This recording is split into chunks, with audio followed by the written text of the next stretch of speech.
এই গরমে যখন কোনো কিছু দিয়ে খেতে ভালো লাগে না বন্ধুরা, যখন এইরকম মাছের পাতলা ঝোল হয় গরম গরম ভাতের সাথে কিন্তু এক প্লেট ভাত অনায়াসে খাওয়া যায়, এতটাই পরিমাণে মজা হয়। আজকে কিন্তু আমি রান্না করব পুঁটি মাছ আর ধুন্দুল দিয়ে। পুঁটি মাছ ধুন্দুল দিয়ে রান্না করলে খেতে হয় কিন্তু অসাধারণ মজার। আমি মাছগুলোকে কিন্তু বেশ ভালো করে ধুয়ে নিয়েছি। এখন এর মধ্যে দিয়ে দেব লবণ, হলুদ, সমস্ত মশলা দিয়ে কিন্তু আমি মাছগুলোকে বেশ ভালো করে মেখে নেব। আর এই বড় বড় পুঁটিগুলো কিন্তু পেট ভর্তি ডিম বন্ধুরা, খেতেও হয় কিন্তু দারুণ মজার। মাছগুলো আমার মাখা হয়ে গেছে, চলে যাব চুলায়। কড়াইতে আমি দিয়েছি পরিমাণ মতো সরিষার তেল। তেলটা কিন্তু আমার বেশ গরম হয়ে গেছে। আর তেলটাকে কিন্তু অবশ্যই গরম করে নিয়ে তারপরে মাছগুলো একে একে ছাড়তে হয়, তা না হলে কিন্তু কড়াইতে মাছগুলো লেগে ধরবে।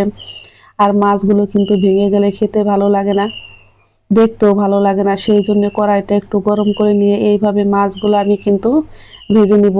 আমার এক পিঠ ভাজা হয়ে গেছে, এখন আমি মাছগুলোকে উল্টে দিব। এইভাবে উল্টে পাল্টে মাছগুলোকে কিন্তু আমি বেশ ভালো করে ভেজে নেব। আজকে আমি রান্না করব ধুন্দুল দিয়ে মাছের পাতলা ঝোল আর পুঁটি মাছের তরকারি। এইভাবে রান্না করলে খেতে হয় কিন্তু গরমের দিনে বেশ মজার। আমার মাছগুলো কিন্তু ভাজা হয়ে গেছে, এখন আমি চুলাই থেকে নামিয়ে নেব।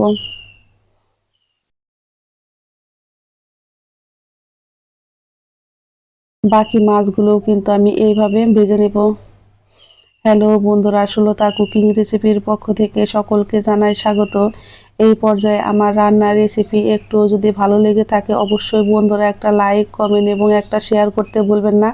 যারা আমার নতুন বন্ধু আছেন তারা আমাকে একটা সাবস্ক্রাইব করে দিবেন। আমি কিন্তু মাছগুলো খুব ভালো করে ভেজে তুলে নিয়েছি। এখন মাছ ভাজা তেলের মধ্যে দিয়ে দেব কেটে রাখা আলু। আলুগুলোকেও কিন্তু আমি পাতলা পাতলা করে কেটে নিয়েছি। আলুগুলো আমার লাল লাল হয়ে ভাজা হয়ে গেছে, এখন আমি নামিয়ে নিব। আলু ভাজি তেলের মধ্যে এখন আমি দিয়ে দেব একটা তেজপাতা আর দিয়ে দেব অল্প একটু পরিমাণে গোটা জিরে। ফোড়নটা আমি রেডি করে নেব। ফোড়নটা আমার রেডি হয়ে গেছে, এখন আমি দিয়ে দেব বেটে রাখা পেঁয়াজ, আদা, রসুন, কাঁচামরিচ। আমি কিন্তু এগুলোকে শিলপাটায় বেশ ভালো করে বেটে নিয়েছি।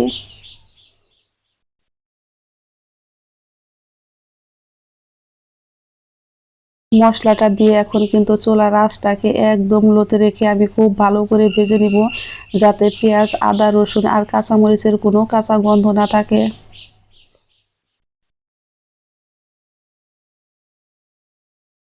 আমি মশলাগুলোকে কিন্তু খুব সুন্দর করে ভেজে নিয়েছি। এখন আমি এর মধ্যে দিয়ে দিব হলুদের গুঁড়া, মরিচের গুঁড়া, ধনিয়ার গুঁড়া, অল্প পরিমাণে একটু জল দিয়ে মশলাটাকে আমি কিন্তু খুব ভালো করে কষিয়ে নেব।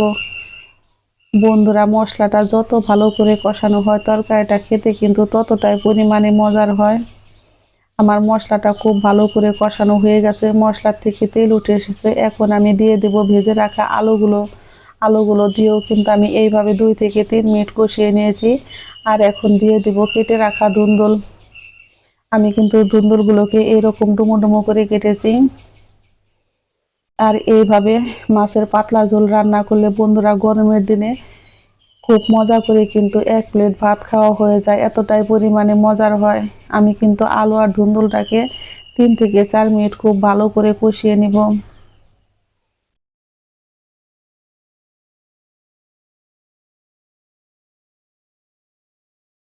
এখন আমি দিয়ে দেব হাফ চা চামচ পরিমাণে লবণ। লবণটা দিয়েও আমি কিন্তু আবারও 2 থেকে 3 মিনিট এইভাবে কষিয়ে নেব।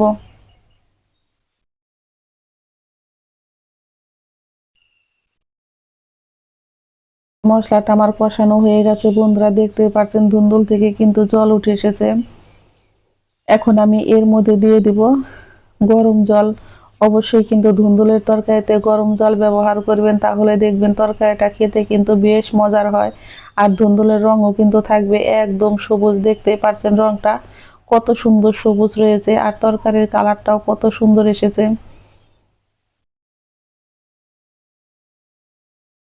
যারা মাছ খেতে পছন্দ করেন না বন্ধুরা, একবার হলো এই তরকারিটা এইভাবে রান্না করে খেয়ে দেখবেন। আশা করি একবার রান্না করে খেলে আপনারা বারবার রান্না করে খেতে চাইবেন, এতটাই পরিমাণে মজার হয়। আমার আলু আর ধুন্দুলগুলো কিন্তু সিদ্ধ হয়ে গেছে।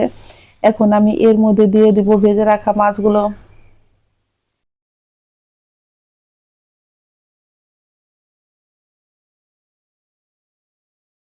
ভেজে রাখা মাছগুলো দিয়েও কিন্তু আমি একটু নেড়ে নিব, খুব বেশি নাড়বো না যাতে মাছগুলো ভেঙে না যায়।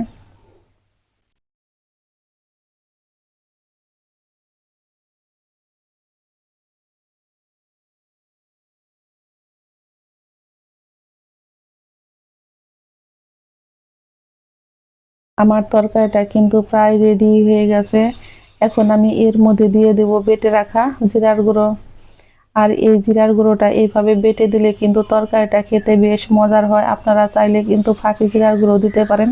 ধুন্দুল দিয়ে পুঁটি মাছের তরকারিটা আমার কিন্তু একদম রেডি হয়ে গেছে, আর আমি এখন চুলায় থেকে নামিয়ে নিব।